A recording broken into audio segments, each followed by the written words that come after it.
Hello दोस्तों, NIMS classes में आपका स्वागत है। आज हम लोग पढ़ेंगे प्लांट हार्मोन इथाइलिन के बारे में। जो ये प्लांट हार्मोन है वो 5 होते हैं। ये 5 कौन कौन हैं? पहला में आपका है ऑक्जिन है। दूसरा में जिबरेलिन। तीसरा में साइटोकाइनिन। चौथा में एब्सिसिक एसिड एंड पाँचवा में इथाइलिन। इन चारों के बारे में हम ऑलरेडी पढ़ चुके हैं। ये पाँचवा आज हम पढ़ रहे हैं। ये जो इथाइलिन है ये इनहिबिटरी हार्मोन में आता है। किस में आता है? इनहिबिटरी हार्मोन में।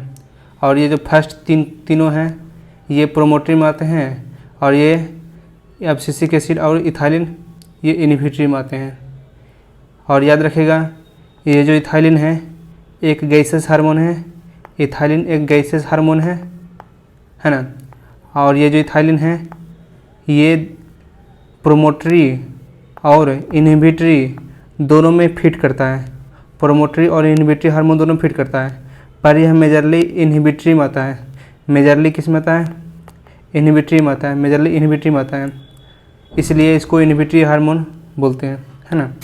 तो इसके बारे में पढ़ते हैं। पहला पॉइंट क्या है? एच कुजन 1910 में confirmed volatile substance from ripened oranges that hastened the ripening of stored unripened bananas.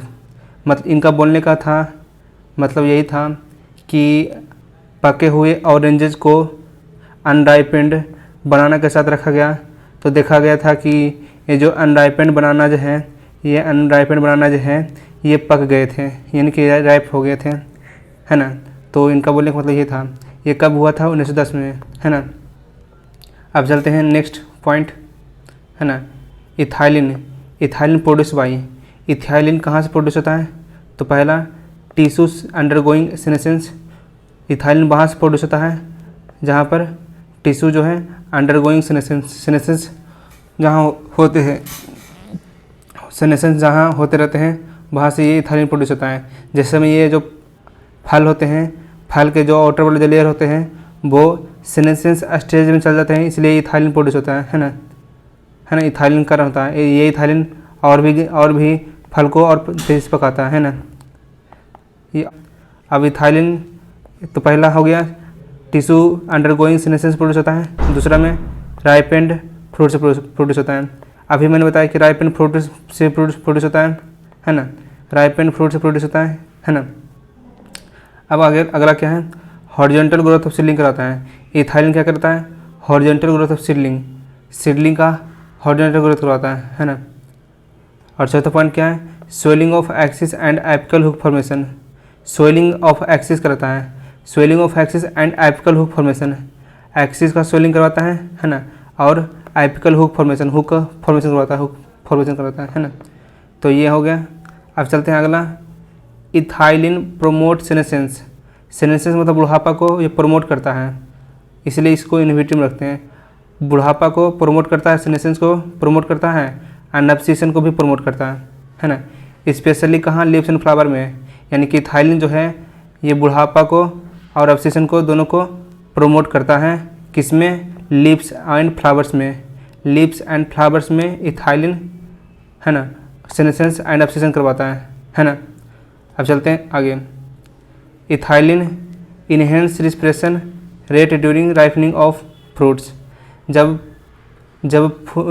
फल पकने लगते हैं तब ये इथाइलिन क्या करता है? इनहेंस करता है रिस्पिरेशन को। रिस्पिरेशन रेट बढ़ा देता है। जब फल पकते रहते हैं तो उस समय क्या करता है इथाइलिन? ये रिस्पिरेशन रेट बढ़ा देता है ना। इसलिए उस एक फिनोमेना क्रिएट होता है उस समय, उसको बोलते हैं रिस्पिरेटरी क्लाइमेट, है ना। इसलिए इथाइलिन रिस्पॉन्सिबल होता है किसके लिए? रिस्पिरेटरी क्लाइमेट के लिए रिस्पॉन्सिबल होता है। इथाइलिन इनहेंस करता है रिस्पिरेशन को, और उस फिनोमेना को बोलते हैं रिस्पिरेटरी क्लाइमेट बोलते हैं। अब चलते हैं आगे। इथाइलिन ब्रेक सी डोरमेंसी। ये जो सी डोरमेंसी है उसको ब्रेक करता है।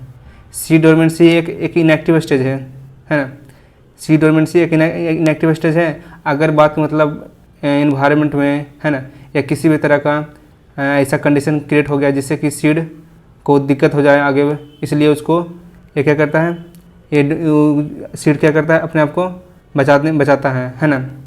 तो वो एक इनएक्टिव स्टेज में चला जाता है, एक इनएक्टिव स्टेज में चला जाता है, उसी स्टेज को बोलते हैं डोरमेंसी स्टेज।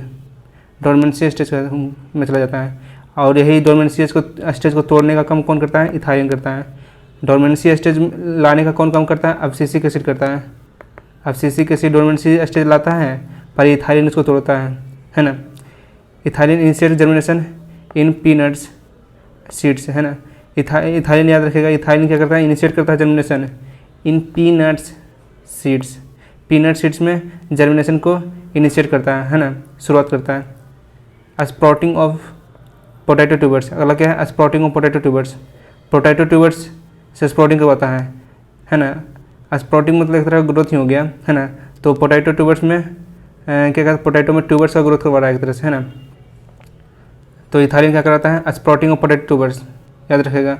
ये प्योरली एनसीईआरटी है, ये प्योरली एनसीईआरटी, इससे एक भी वर्ड जो है ये एनसीईआरटी के बाहर नहीं है, और ये एनसीईआरटी ही आता है आपको नीट में, है ना।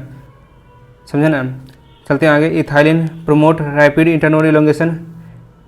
इथाइलिन क्या करता है? रैपिड इंटरनोड इलोंगेशन करवाता है ना। इथाइलिन प्रोमोट करता है रैपिड इंटरनोड इलोंगेशन इन डीप वाटर राइस प्लांट्स से। डीप वाटर राइस प्लांट्स में ये इंटरनोड का इलोंगेशन करवाता है। इथाइलिन क्या करता है? इंटरनोड का इलोंगेशन करवाता है, कहाँ? तो डीप वाटर राइस प्लांट में, डीप वाटर राइस प्लांट में। यहाँ तक हो गया। अब अगला पॉइंट क्या है? ये इथाइलिन जो है प्रोमोट करता है root growth and root hair growth का। रूट ग्रोथ करवाता है, रूट का ग्रोथ करवाता है, एंड रूट हेयर भी ग्रोथ करवाता है। कौन? इथाइलिन करता है। धन्यवाद। अगर अच्छा लगा हो तो चैनल को सब्सक्राइब करें और वीडियो को लाइक करें। Bye, best of luck.